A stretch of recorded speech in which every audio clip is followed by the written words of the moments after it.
Сайн байцгаана уу бичлэг үзэх хүчин мэндийг хүргэе.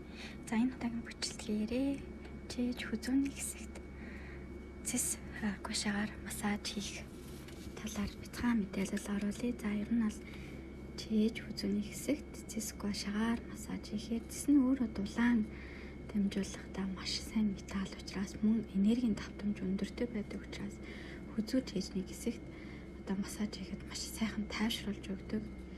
Дээрэс нь тунгалгын эргэлтийг цусны эргэлт, тунгалгын эргэлтийг сайжруулж шингэн хуримтлагдсан хэсгийг нь заадалж хүзүү чийжний хэлбэрийг маш сайхан засаж өгдөг.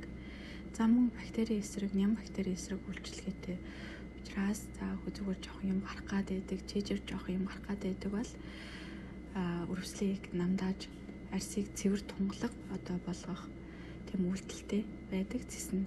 За дээрэс нь цэсийг чийжнийхаа голоос гадагш иллэг хийхэд булчил суларч амьсгал нэгдэн сэтгэл санаа тайвширч өгдөг. За мөн амьсгалынхаа тасгалтай хослуулаад хийвэл илүү үр дүнтэй байдаг. Маш богино хугацаанд тайвширч өгдөг. За тэгээд үр дүн нь удаан хугацаанд хадгалагдана гэсэн үг.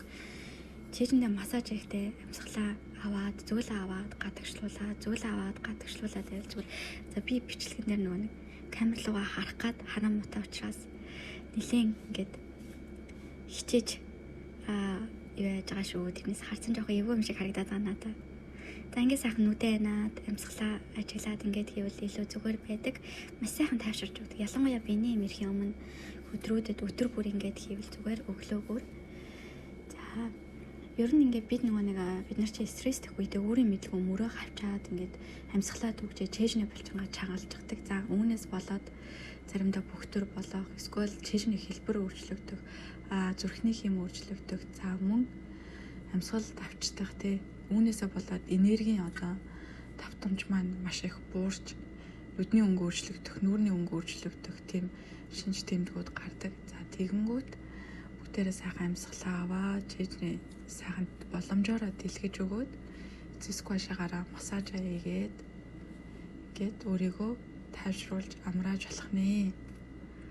За үүний дараагаар болохоор зэрэг эрүүний хэлбэрт байгаа. За энэ уртлын хэсэг байгаа. Яг уртлын хэсэгт хийгдэх хэсэг нь болохоор маш зөвлөн хийдэг шүү. Урталт яг хүзүүний урталт бамбайн хэсэг байдаг учраас бамбайн булчирхай.